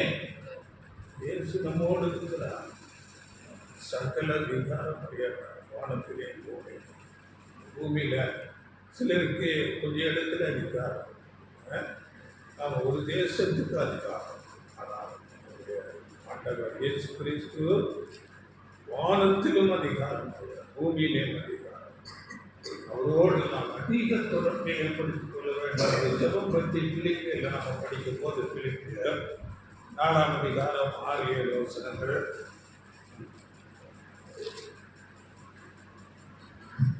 நீங்கள் ஒன்றுக்கும் கவலைப்படாமல் எல்லாவற்றையும் குறித்து உங்கள் விண்ணப்பங்களை ஸ்தோத்திரத்தோட கூடிய ஜெபத்தினாலும் வேண்டுதலினாலும் தேவனுக்கு தெரியப்படுத்துங்கள். அப்பொழுது எல்லாவற்றுக்கும் மேலான தேவ சமாதானம் உங்கள் இருதயங்களையும் உங்கள் சிந்தைகளையும் கிறிஸ்து இயேசுவுக்குள்ளாக காத்துக்கொள்ளும். பார்த்தீங்களா, நீங்கள் ஒன்றுக்கும் கவலைப்படாமல். கவலை இல்லாத மனுஷனே இல்லை. ஒவ்வொருத்தருக்கு ஒவ்வொரு விதமான கவலைகள். இந்த கவலைகளை எல்லாம் என்ன சொல்றது வசனம்? நீங்கள் ஒன்றுக்கும் கவலைப்படாமல் எல்லாவற்றையும் குறித்து விண்ணப்பங்களை சொல்றதோடு கூடிய ஜெபத்தினாலும் வேண்டுதலினாலும் தேவனுக்கு தெரியப்படுத்துங்கள். வசனம் நமக்கு ஒரு வழி காட்டுகிறது. நீங்கள் தேவனுக்கு தெரியப்படுத்தணும் எல்லாவற்றையும் குறித்து. அப்பொழுது எல்லாவற்றுக்கும் மேலான தேவ சமாதானம். அப்போ நம்ம கவலைகளை நம்ம தேவனுக்கு சொல்லிட்டு வரும்போது தேவன் அதற்கு வேண்டிய காரியங்களை செய்வார். அப்போ நமக்கு இருதயத்தில் நமக்கு ஒரு சமாதானம் உண்டாகும். சமாதானம் வரும்போது தான் நாம் தேவனை அதிகமாக தேட முடியும். இல்லாவிட்டால் உலக அந்த கவலைகளில் ஆவிக்குரிய விஷயத்தில் எந்த விதமான சிந்தையும் காட்டாமல் சோர்ந்து போய் எல்லாவற்றையும் குறித்து உங்கள் விண்ணப்பங்களை தேவனிடத்தில் தெரியப்படுத்துங்கள். அதனால அப்படி நாம் எப்போதும் தேவனிடத்தில் செபித்து எல்லாவற்றையும் நாம் தேவனிடத்தில் ஒப்புக் கொடுக்கும் போது நமக்கு பெரிய தேவ சமாதானம் நமக்கு அவருடைய காரியத்தில் நாம் நாட்டமுடையவர்களாக இருப்போம். ஆண்டவர் இயேசு கூட சொல்லும் போது எப்பொழுதும் ஜெபம் பண்ணி விழித்திருங்கள். வேதத்தில் அநேக இடங்களில் இடைவிடாமல் ஜெபம் பண்ணும் ஜெபம். விழித்திருங்கள் என்றால் பாருங்கள், நாம் இந்த நாட்களில் நடக்கிற காரியங்களை எல்லாம் குறித்து விழிப்போடு கவனிக்கிறவர்களாக இருக்கும். இன்றைக்கு நம்ம தீர்க்க தரிசனங்கள், முடிவு காலத்தில் உள்ள தீர்க்க தரிசனங்கள் எல்லாம் நிறைவேறி கொண்டிருக்கிற காலத்திலே இருக்கிறோம். இஸ்ரேல் அங்கு நடக்கிற யுத்தங்கள் எப்படிப்பட்ட தீர்க்க தரிசனங்கள் நிறைவேறி கொண்டிருக்கிறது என்று நாம் பார்க்க வேண்டும். அப்படியே நம்முடைய வாழ்க்கை எப்படி போய்கொண்டிருக்கிறது, நம்முடைய நேரம், நமக்கு கொடுக்கப்பட்ட காலந்துகள், நம்முடைய டைம், நம்முடைய ஞானம், நம்முடைய பணம், நம்முடைய பிரயாசங்கள், நம்முடைய வாழ்க்கை எப்படி போய்கொண்டிருக்கிறது, இதை நாம் விழித்து நம்மை நோக்கி பார்க்க வேண்டும். அப்படியே நம்முடைய கேரக்டர் எப்படிப்பட்ட ஒரு குணாம்சங்களில் நாம் மாறி வளர்ந்து கொண்டிருக்கிறோம். கிறிஸ்துவுக்கு ஏற்ற ஒரு சாயல், அவருடைய குணாம்சங்கள் நம்மை வளர்கிறதா, தீமைகளை சகிக்கிறவர்களா, தாழ்மை சார்ந்த குணத்தை தேடி அப்படியாக நாம் இயேசுவை போல ஒவ்வொரு நாளும் மாறுகிறவர்களாக இருக்கிறோமா, இவைகளை நாம் விழித்து மதிக்கிறோம். 21:36 இவைகளுக்கெல்லாம் தப்பி வரப்போகிற பெரிய அழிவு யுத்தங்கள், இவைகளுக்கெல்லாம் தப்பி மனுஷகுமாரனுக்கு முன்பாக நிற்க பாத்திரமாக எண்ணப்பட வேண்டும். அப்போ இந்த உலகமே அழிய போகுது.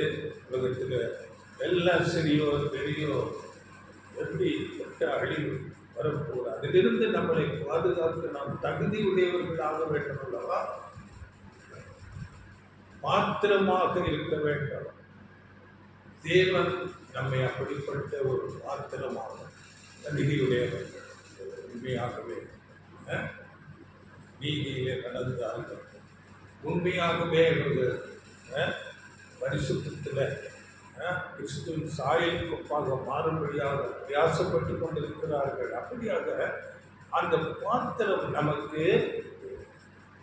அப்போ தேவனை யாராவது ஏமாற்ற முடியுமா? உலகத்தார் ஏமாற்ற. தேவன் எல்லாவற்றையும் அறிகிறார். இருதயங்களை பார்க்கிறவராக இருக்கிறார். இருதயங்கள் எப்படி இருக்குது எல்லாவற்றையும் தேவன் அறிகிறார். தேவனிடத்தில் எந்த விதமான பட்சபாதம் இல்லை. அதாவது வேதத்தில் நாம் படிக்கும்போது ஆண்டவர் இயேசு மலைப்பிரசங்கத்தில் கூட சொன்னார், பரலோகத்தில் இருக்கிற என் பிதாவின் சித்தம் செய்கிறவனே அல்லாமல். இதெல்லாம் ரொம்ப ஜாக்கிரதையாக நாம் உணர்ந்து கொள்ள வேண்டும். பிதாவின் சித்தம் செய்கிறவனே அல்லாமல் இதை நோக்கி கர்த்தாவே கர்த்தாவே என்று கூப்பிட்டதில் பரிவர்த்தனம் என்றார். பரலோகத்துக்கு தேவனுடைய சித்தம் என்ன என்று நீங்கள் அதன்படி ஜெபிக்க வேண்டும். அப்பொழுது நாம் ரட்சிக்கப்படுவோம். லூக்கால 6:46 ஆண்டவர் இயேசு சொல்லும் போது, என்னை ஆண்டவரே ஆண்டவரே என்று நீங்கள் சொல்லியும் நான் சொல்லுகிறபடி நீங்கள் செய்யாமல் போகிறது என்ன? அப்போ நம்ம சும்மா ஆண்டவரே தேவனே அப்படி இல்லை, உண்மையாக வசனத்தின்படி நாம் வாழ வேண்டும். தேவ சித்தம் என்ன என்று அறிந்து அதன்படி நாம் ஜீவிக்க வேண்டும். நம்முடைய மாம்சத்துக்கு அடுத்த உலக பிரதானமான ஆசைகள், இச்சைகள், தேவனுக்கு தேவையில்லாத எல்லா காரியங்களையும் விட்டு விலக வேண்டும். ஒவ்வொரு நாளும் நம்மை புதிதாக்குகிறவர்களாக மாற வேண்டும். இங்கே பாருங்கள், நோவா குடும்பத்தை எப்படி ரட்சித்திருக்கிறார் பாருங்க. 2 பேர் 2:4 வசனங்கள்.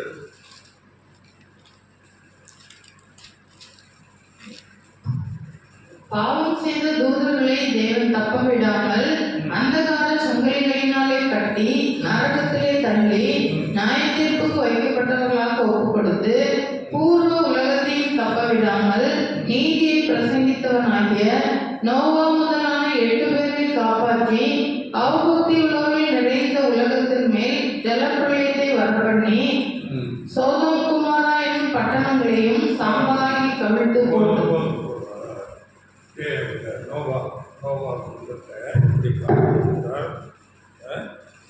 இங்கே தூதர்களையே தப்ப 2 பேரும். இங்கே பாவம் செய்த தூதர்களை தேவன் தப்ப விடாமல், தூதர்களையே தப்ப விட தேவன் பட்சபாதம் உள்ளவர் அல்ல. பூர்வ உலகத்தை தப்ப விடாமல் நீதியை பிரசங்கித்தவனாகிய நோவா முதலான 8 பேரை காப்பாற்றி, முதலாம் உலகம் ஜலப்பிரளயத்தினாலே அழிந்தது. இதை இன்னைக்கு உலகம் அறியாமல் இருக்குது. நமக்கு பாடமாக நமக்கு வேதத்தை சொல்லி வைக்கிறது. அங்கே நோவா 120 வருஷம் பிரசங்கித்தார் என்று சொல்லப்படுது. நோவா காலத்தில் அந்த முதலாம் உலகத்தில் மழையே பெய்யலைங்கிறார். பனி, 3 பனி எழும்பி அப்படியே பயிர்களை விளைச்சு. அப்போ இவர் ஒரு பேழையை கட்டி கொண்டிருக்கிறார் என்றால், 120 வருடமாக அந்த பேழையை கட்டி கொண்டிருக்கிறார் என்றால், அந்த ஜனங்கள் இவரை பார்த்து கேட்டிருப்பாங்க இல்லையா, எதுக்குப்பா இந்த வேலையை கட்டுற, ஏன் வீணான வேலை செய்து கொண்டிருக்கிற? இப்போ இவர் சொல்லுவார், ஆண்டவர் தேவன் சொல்லிக்கிறார், பெரிய மழை வருது. மழையா? மழைன்னா என்ன தெரியாது. வீணா வேலை செய்து கொண்டிருக்கிற, வருஷமா 120 வருஷமா நீ கட்டிட்டு இருக்கிற, எவ்வளோ கேலி பரிகாசம் செய்திருப்போங்க இல்லையா? அதுதான் பிரசங்கம். தேவன் சொல்லி இருக்கிறாருப்பா. சொல்லும் போது அங்கே அது பிரசங்கமாக, அவர்களுக்கு ஒரு எச்சரிப்பாக, பெரிய மழை வருகிறது, உலகமே அடைய போகிறது சொல்லும் போது அது அவர்களுக்கு பிரசங்கமாக சொல்லப்பட்டிருக்கிறது. ஆக்கினைக்குள்ளாக, அதாவது பூர்வ உலகத்தையும் தப்ப விடாமல் நீதியை பிரசங்கித்தவனாகிய நோவா முதலான 8 பேரை காப்பாற்றி, அப்போ தேவனுடைய வார்த்தைக்கு அப்படியே கீழ்ப்படியும் போது அந்த நோவா, மனைவி, பிள்ளைகள் 8 பேரை அங்கே காப்பாற்றுகிறார்கள். அவபக்தி உள்ளவர்கள் நிறைந்த உலகத்திலே ஜலப்பிரளயத்தை, எவ்வளோ குழந்தைங்க இருந்திருப்பாங்க, பெண்கள் இருந்திருப்பாங்க, வயசானவங்க இருந்திருப்பாங்க. தேவன் நீதி செய்கிறவன், தேவன் நீதி உள்ளது. இந்த இடத்துல பாவம் புண்ணியம் பார்க்கிறதே இல்லை. அப்படியே இந்த உலகம் அக்கினிக்காக வைக்கப்பட்டிருக்காரு மாதிரியாக தான் சோதம் குமாரா சொல்லப்பட்டிருக்கு. 6ஆம் வசனம், சோதோம் குமாரா என்னும் பட்டணங்களையும் சாம்பலாக்கி கவிழ்த்து போட்டு ஆக்கினைக்குள்ளாக தீர்த்து பிற்காலத்திலே அவபக்தியாய் நடப்பவர்களுக்கு அவைகளை திருஷ்டாந்தமாக வைத்து. திருஷ்டாந்தமாக பார்த்தீங்களா? இதெல்லாம் நமக்கு அந்த சோதம் குமாரா அக்கினி கந்தகம், அதுதான் இந்த உலகம் அப்படியாக அழிக்கப்பட போகுது. இது திருஷ்டாந்தம், எடுத்துக்காட்டாக, மாதிரியாக இவையெல்லாம் நம்ம பார்க்கல. ஆனால் வேதம் தெளிவாக நமக்கு சேர்க்கிறது. அடுத்து 7ஆம் வசனம். அக்கிரமக்காரருக்குள் வாசமாயிருக்கையில் அவர்களுடைய காம விகார நடக்கையால் வருத்தப்பட்டு நாள்தோறும் அவர்களுடைய அக்கிரம கிரியைகளை கண்டு கேட்டு நீதியுள்ள தன்னுடைய இருதயத்தில் பாதிக்கப்பட்ட நீதிமானாகிய லோத்தை அவர் ரட்சித்திருக்க. அப்போ அன்னைக்கு அந்த சோதம் குமாரா இந்த பட்டணத்தில் அவ்வளவு அநீதி, இவைகளை பார்த்து பார்த்து அந்த லோத்து இருதயத்தில் அப்படியே நொந்து போயிருக்கிறார். இன்னைக்கு அப்படிப்பட்ட நிலையில இருக்கிறோம். அநீதி, பலம் உள்ளவன் கட்டுவன் எதை வேணாலும் செய்யலாம். தெரியல, மும்பை பணக்கார ஒரு பையன் 1 கோடி ரூபாய் ஒரு காரை ஓட்டிக்கிட்டு போய் 2 பேரும் சாவடிச்சிட்டான். வயசு 17 16 வயசு. அவன் குடிச்சிட்டாங்க, வண்டியை ஓடிச்சிட்டாங்க. கோர்ட்டில் கொண்டு போனால் அவருடைய பணம் அங்கே பேசிட்டு நீதிபதி அவரை எச்சரித்து, நீ ஒரு கட்டுரை எடுத்து இது மாதிரி வாலிப வயசுல இந்த மாதிரி 6 வயசுல நான் ஓட்ட மாட்டேன், வண்டியை எடுக்க மாட்டேன் சொல்லி பெயில் கொடுத்தாங்க. அவ்வளோ நீதி இல்லை. ஆனால் ஜனங்க வீட்டுல திருப்பி அவரை அரெஸ்ட் பண்ணி திருப்பி அவங்க அப்பா என்ன செய்யறாரு, இல்லை டிரைவர் தான் ஓட்டுனா, என் பையன் ஓட்டல, இப்படி மாத்துறான் பணம். அவனை ஒத்து வைத்து அப்படியே கேஸ் நடந்துருக்குது. ஊர்ல அப்படி ஆகல. பணக்காரர்களுக்கு ஒரு நீதி, ஏழை எளிய மக்களுக்கு அப்படியாக இருக்கிறது உலகம். இன்றைக்கு இவைகளெல்லாம் பார்க்கும்போது, நாம் கேட்கும் போது லோத்து போல இருதயத்தில் எப்படி வலி வருதா, நோவு வருதா? இருதயத்தில் என்ன செய்றாரு, தன்னுடைய இருதயத்தில் பாதிக்கப்பட்ட நீதிமான் ஆகிய லோத்தை அவர் ரட்சித்திருக்கிறார். அப்படி இருக்க வேண்டும். உலகத்தில் நடக்கிற எல்லா நீதிகள் அக்கிரமங்களை பார்த்து இருதயம் துக்கப்பட வேண்டும். ஆனால் அவர்களோடு சேர்ந்து நாங்கள் கேள்வி பண்ணி அப்படி அல்ல. தேவன் அவைகளை எல்லாம் பார்க்கிறார். அதனால அப்படிப்பட்டவர்களை அவர் ரட்சிக்கிறவராக இருக்கிறார். அதனால தேவன் பட்சபாதம் உள்ளவர் என நீதி செய்கிற தேவன். அவருக்கு முன்பாக நாம் தகுதி அடைய வேண்டும். லோத்தை போல, நோவா குடும்பத்தை போல தேவனுடைய வார்த்தைகளுக்கு அப்படியே கீழ்ப்படிய வேண்டும். அதனால ஆண்டவர் இயேசு சொல்லும் போது தான் அந்த 19ஆம் அதிகாரத்தில் 11 படிக்கும்போது ஒரு ஓமையை சொல்றாரு. நம்மை குறித்து தேவன் பார்க்கிறார் ஒவ்வொன்றும். அவர்கள் இவைகளை கேட்டுக் கொண்டிருக்கையில் அவர் எருசலேமுக்கு சமீபித்திருந்தபடியினாலும் தேவனுடைய ராஜ்யம் சீக்கிரமாய் வெளிப்படும் என்று அவர்கள் நினைத்தபடியினாலும் அவர் ஒரு ஓமையை சொன்னார். பிரபுவாகி ஒருவன் ஒரு ராஜ்யத்தை பெற்றுக்கொண்டு திரும்பி வரும்படி தூர தேசத்துக்கு போக புறப்பட்டான்.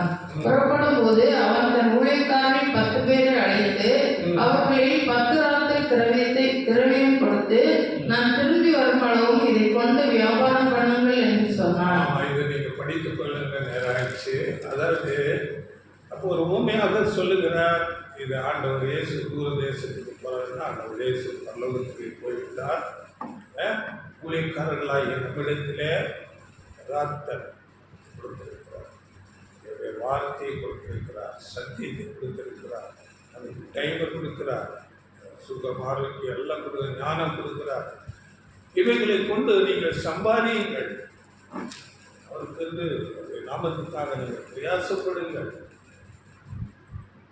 அப்போ 10 பெற்றுக்கொண்டவன் 5 பெற்றுக்கொண்டவன், இன்னொரு 5, 10 பெற்றுக்கொண்ட 10 சம்பாதித்தால் 10 பட்டணத்துக்கு அதிகாரியாகிறது, 5 பட்டணத்துக்கு அதிகாரியாகிறது என்று சொல்லி அவர்களை கொள்ளுகிறார்.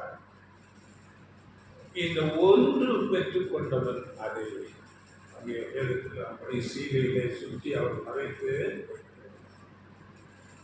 அவரை சொல்லும் போது 14ஆம் அதிகாரம் அதிலே எஜமான் அவரை வந்து, நீ வைக்காததை எடுக்கிறவரும் விதைக்காததை அறுக்கிறவருமான கடினமுள்ள மனுஷன் என்று அறிந்து பயந்திருந்தேன் என்றான். அதற்கு அவன், பொல்லாத ஊழியக்காரனே, வாய் சொல்லிக் கொண்டே உன்னை நியாயம் தீர்க்கிறேன் என்று சொல்லி அந்த பொல்லாத ஊழியக்காரன் குழந்தை தள்ளிருக்கிறார். ஆனால் தேவனுடைய நாமத்தை நாம் அறிந்திருக்கிறோம், சத்தியத்தை பெற்றுக் கொண்டிருக்கிறோம். நமக்கு வந்து ஒரு டைம் கொடுக்கப்படுகிறது, வாழ்க்கை ஆரோக்கியம் எல்லாம் கொடுக்கப்படுகிறது. நாம் எல்லாரும் தேவனத்துக்கு கணக்கு வைக்க வேண்டும். அதனால் வசனம் தான் சொல்லப்பட்டது ரோமர் 14:12. நம்ம ஒவ்வொருவரும் தன்னை குறித்து தேவனுக்கு கணக்கு ஒப்புவிக்க வேண்டும். நம்ம சத்தியத்தை அறிந்தால் நம்ம தெரியலாம் அப்படின்னு நம்ம மூடிட்டு இருக்கிறது. நம்ம சத்தியத்தை இன்னொருத்தருக்கு சொல்லி சாட்சியாக பிரசங்கிக்கும் போது தான் அங்கே அநேக பிரச்சனைகள் வரும். அந்த உபத்திரவத்தின் மூலமாக தான் நம்ம சீர்படுவோம். சீசர்கள் வாய மூடின்னு அவங்க நம்ம எல்லாம் சத்தியத்தை இருந்திருந்தா இன்னைக்கு வருமா இருக்க சத்தியம் வருமா? ஆண்டவர் கட்டளை, நீங்கள் உலகமெங்கும் சென்று சர்வ சிருஷ்டிக்கு சுவிசேஷத்தை பிரசங்கியுங்கள். அந்த கட்டளையை நம்ம செய்ய வேண்டாம்.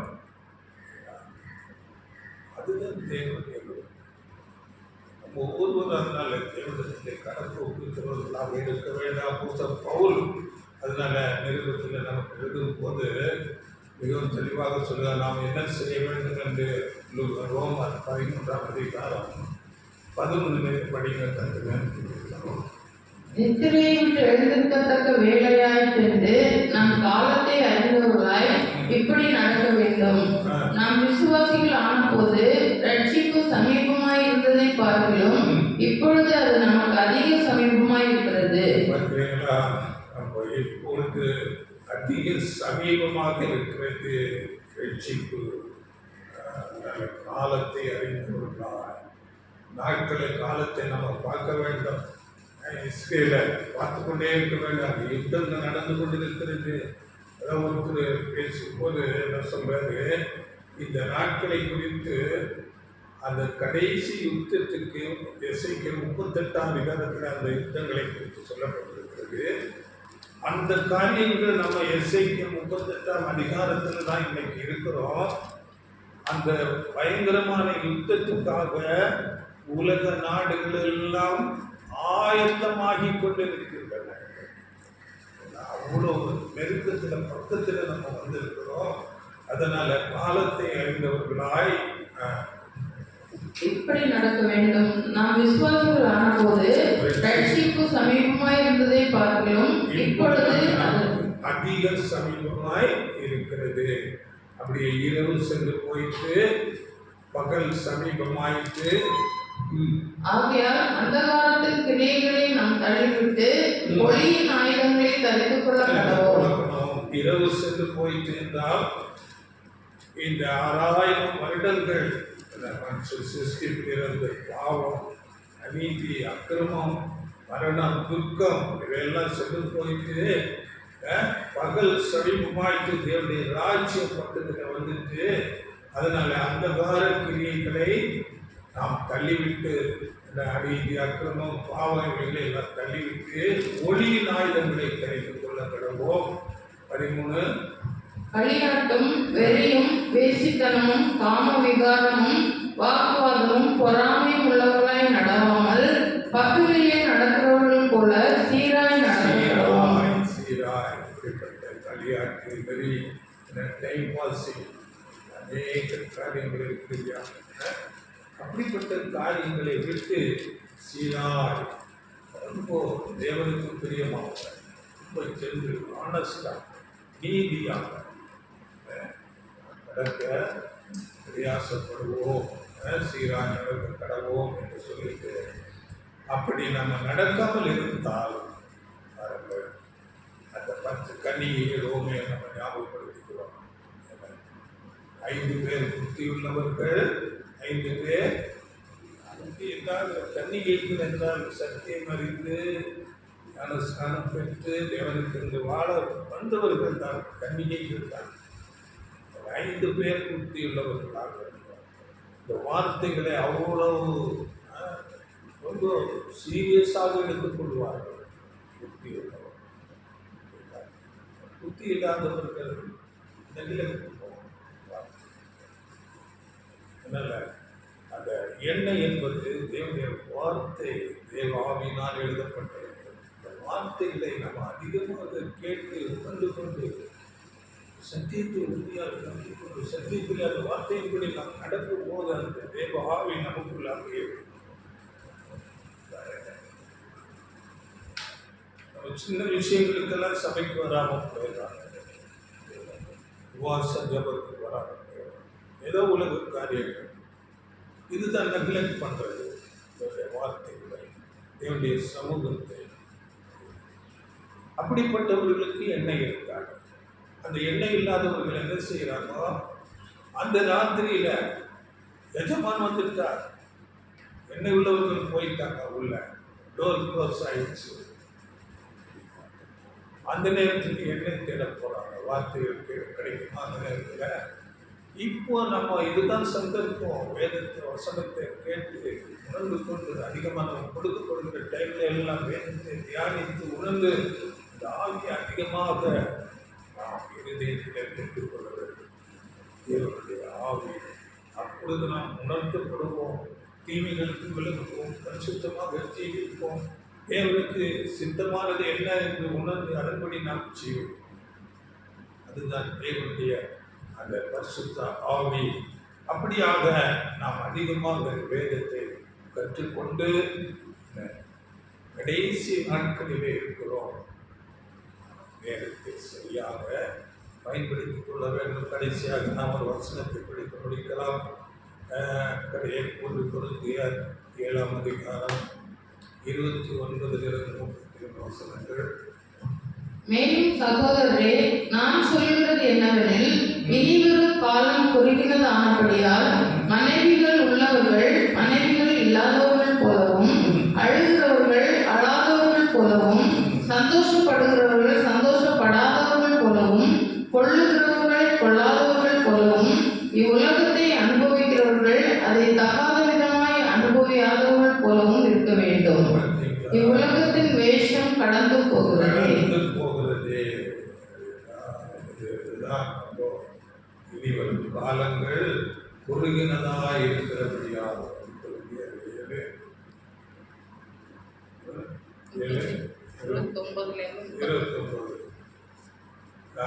இனி வரும் காலம் குறுகினதானபடியால் மனைவிகள் உள்ளவர்கள் மனைவிகள் இல்லாதவர்கள் போலவும், அழுகிறவர்கள் அழாதவர்கள் போலவும். அழுகிறவர்கள் மனைவிகள் உள்ளவர்கள், இப்போ நமக்கு அது இல்லை இது இல்லை அப்படின்ட்டு அந்த அழுகினே குரல்கள் சொல்லினே அப்படி இல்லாமல்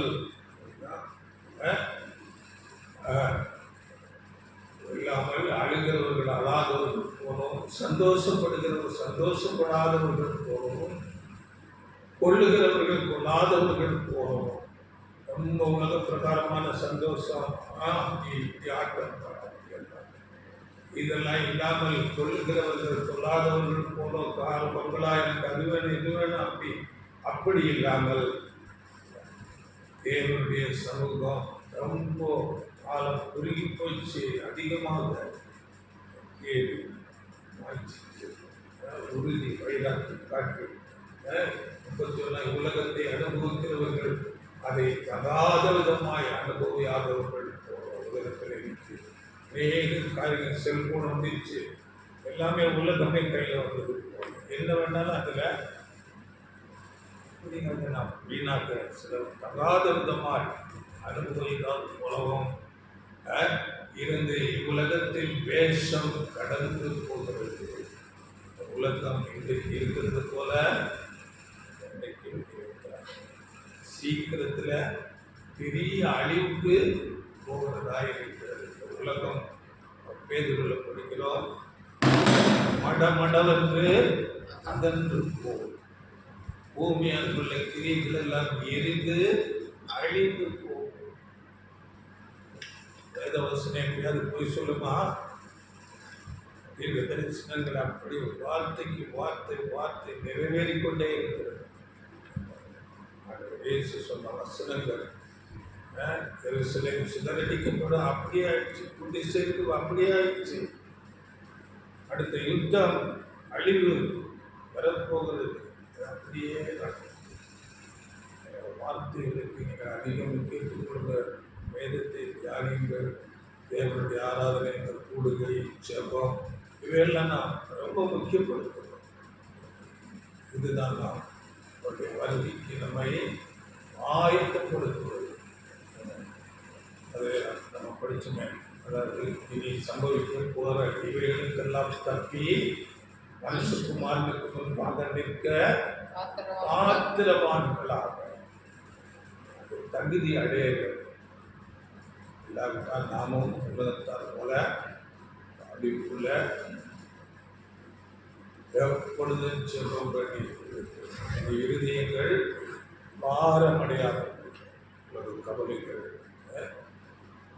உள்ள காரியங்கள், அது இது பிரச்சனைகள் வசனத்தில் சொல்லிட்டு எல்லாருமே தேவனத்தில் ஒப்பு கொடுத்து, அப்போ தேவ சமாதானம், அப்போ இந்த நம்ம அவைக்குரிய காரியமாக தேவனுக்கு ஆண்டவர் இயேசு கிறிஸ்துவின் வருகை எப்படி இருக்குது? திருடனை போல நினையாத நேரத்தில் திருடனை போல உங்களை பிடித்துக் கொள்வதற்கு நீங்கள் என்ன சொல்றாங்க? நீங்கள் இருளில் இருக்கிறவர்கள் ஒளியின் பிள்ளைகளாக, ஒளி ஆண்டவர் இயேசு, ஒளி இயேசுவையே நம்ம பார்த்து கொண்டு போதித்த வார்த்தைகளை அதிகமாக தியானித்து நேரம் கிடைக்கும் போதெல்லாம் வேதத்தை ஆலய கூடுகை ஆராதனைகள் நடைபெறாதபடி எப்படி உலக காரியங்களுக்கு நம்ம முக்கியத்துவம் கொடுக்காம தேவனுடைய காரியங்களுக்கு அதிக முக்கியத்துவம் கொடுத்து அவைக்கு செய்கிறார். தகுதியை தேவன் அவர்கள்